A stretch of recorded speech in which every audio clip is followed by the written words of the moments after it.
नमस्कार दोस्तों, आप सभी का मेरे दिव्य दृष्टि चैनल में स्वागत है। आज मैं आप सभी के लिए सावन मास में तीज व्रत की कथा सामग्री लेकर के आई हूँ। आपको पसंद आए लाइक शेयर एंड सब्सक्राइब करें।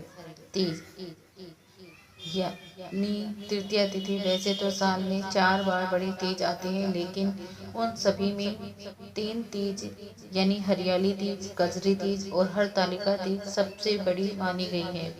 उत्तरी भारत, राजस्थान, मध्य प्रदेश, उत्तर प्रदेश और बिहार में तीज का पर्व बहुत ही उल्लास के साथ मनाया जाता है। मुख्य रूप से यह सावन और भादों यानी भाद्रपद के महीने में आती है। यह तीज विवाहित सुहागिन महिलाओं के लिए विशेष मंगलकारी मानी गई है। तीज का व्रत रखने से सुहागिन स्त्री का सौभाग्य बना रहता है और परिवार में सुख समृद्धि आती है। इस दिन महिलाएं दुल्हन की तरह सजती संवरती हैं और अपने पति की लंबी आयु के लिए उपवास रखती हैं। तीज पर्व में भगवान शिव और माता पार्वती की पूजा की जाती है। पति के अच्छे जीवन के लिए महिलाएं उपवास रखती हैं और कुंवारी कन्याएं अच्छा वर पाने के लिए तीज का व्रत रखती हैं। तीज की तिथि वास्तव में मां पार्वती को समर्पित है। मां पार्वती की हर कथा में यह वर्णित है कि उन्होंने तृतीया तिथि को ही भगवान शिव को पुनः प्राप्त किया था। मां पार्वती ने हर जन्म में भगवान शिव को पति रूप में प्राप्त करने के लिए घोर तपस्या की। भगवान शिव के सम्मान के लिए वे हवन कुंड में भी स्वाहा हो गए। फिर हर जन्म में उन्होंने अवतार लेकर भगवान शिव का ही वरण किया। उनके सौभाग्य, सती तत्व, पवित्रता और तपोबल का अंश हर भारतीय नारी में हो। वे एक पतिव्रता रहे और उनके आचरण की शुद्धता बनी रहे। इसी शुभ उद्देश्य के साथ तीज के व्रतों की महिमा है। इससे पति पत्नी का सौभाग्य तो बना ही रहता है, साथ में परस्पर स्नेह और शांति का वातावरण भी निर्मित होता है। हरियाली तीज महिलाएं अपने दाम्पत्य जीवन को खुशहाल रखने के लिए बहुत सारे व्रत का पालन करते हैं। उन्हीं में से एक हरियाली तीज है, जो सावन माह के शुक्ल पक्ष की तृतीया तिथि को पड़ती है। इस तीज के समय पूरी पृथ्वी हरी भरी हो जाती है और सावन की बारिश मौसम को बहुत सुहाना बना देते हैं। नवविवाहित महिलाओं के लिए इस तीज का बहुत खास महत्व होता है, क्योंकि इस दौरान वे अपने मायके जाती हैं और उनके परिवार वाले उन्हें पूरा श्रृंगार देते हैं। इस तीज पर झूला झूलने का बड़ा खास महत्व होता है। 3 तीज पूजा विधि। सबसे महत्वपूर्ण बात यह है कि यह सभी तीज मां पार्वती से सौभाग्य का वरदान मांगने और अविवाहितों के लिए वर प्राप्ति हेतु की जाती है। आइए जानते हैं कि इस व्रत की पूजा विधि और कथा क्या है। यह त्योहार वैसे तो 3 दिन मनाया जाता है, लेकिन समय की कमी के चलते लोग इसे केवल एक ही दिन मनाते हैं। यह त्योहार केवल महिलाओं तक ही सीमित नहीं, बल्कि कई जगह पुरुष भी मां गौरी को पालकी में बिठाकर झांकियां निकालते हैं।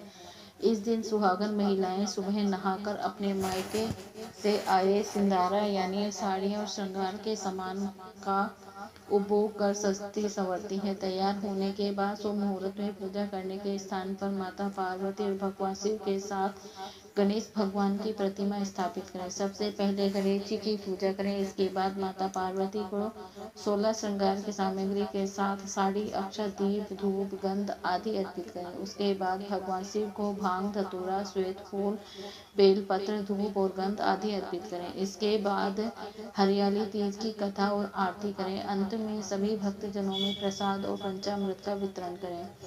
सास ससुर का आशीर्वाद प्राप्त करें। इस तरह भी कर सकते हैं। शाम के समय सभी महिलाएं किसी बाग बगीचे में एकत्रित होती हैं। तत्पश्चात मां पार्वती की प्रतिमा को नए वस्त्र व श्रृंगार से सजाती हैं। एक अर्धगोले का आकार बनाकर उसके बीच में उस प्रतिमा को स्थापित करती हैं। सभी महिलाओं में से कोई एक महिला हरियाली तीज की कथा कहती है और बाकी सब मन में भगवान शंकर और अपने पति का ध्यान करती है, उस कथा को सुनती हैं और पति की लंबी उम्र व सुखी जीवन की कामना करती हैं। अंत में सब प्रसाद देकर खुशी से नाचती व झूला झूलती हैं। तेज पूजा की सामग्री।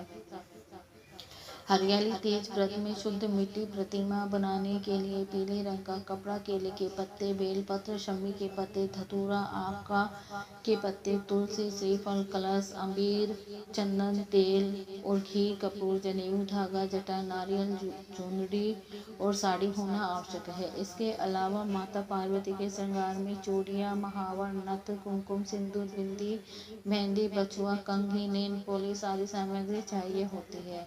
पंचामृत के लिए दही, चीनी, शहद, दूध आदि सामग्री होनी चाहिए। तीज की कथा। माना जाता है कि इस कथा को भगवान शिव ने पार्वती जी को उनके पूर्व जन्म के बारे में याद दिलाने के लिए सुनाया था।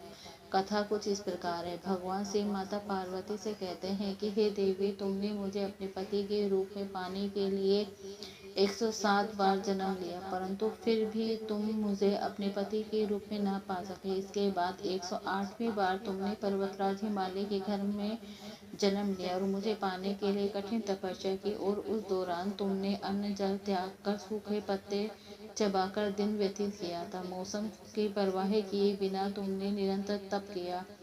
तुम्हारी कठोर तपस्या देखकर तुम्हारे पिता हिमालय राज भी तुमसे अत्यंत क्रोधित हो गए थे, परंतु फिर भी तुम मेरी आराधना में लीन रही। ऐसी स्थिति में एक दिन नारद जी तुम्हारे घर पधारे।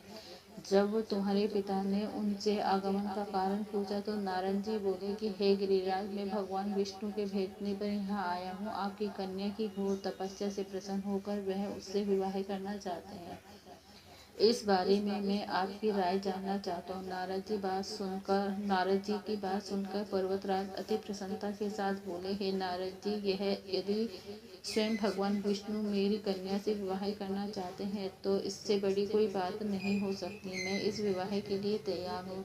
शिव जी पार्वती जी से कहते हैं कि तुम्हारे पिता की स्वीकृति पाकर नारद जी विष्णु जी के पास गए और यह शुभ समाचार सुनाया।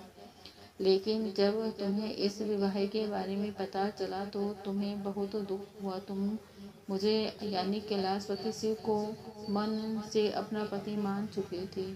तुम अपने व्याकुल मन से किसी वन में चली गई और वहां रहकर मेरी आराधना की। इसके बाद तुम्हारे पिता तुम्हें घर में न पाकर बड़े चिंतित और दुखी हुए। वह सोचने लगे कि यदि विष्णु जी बारात लेकर आ गए और तुम घर पर ना मिली तो क्या होगा। उन्होंने तुम्हारी खोज में धरती पाताल एक करवा दी, लेकिन तुम ना मिली।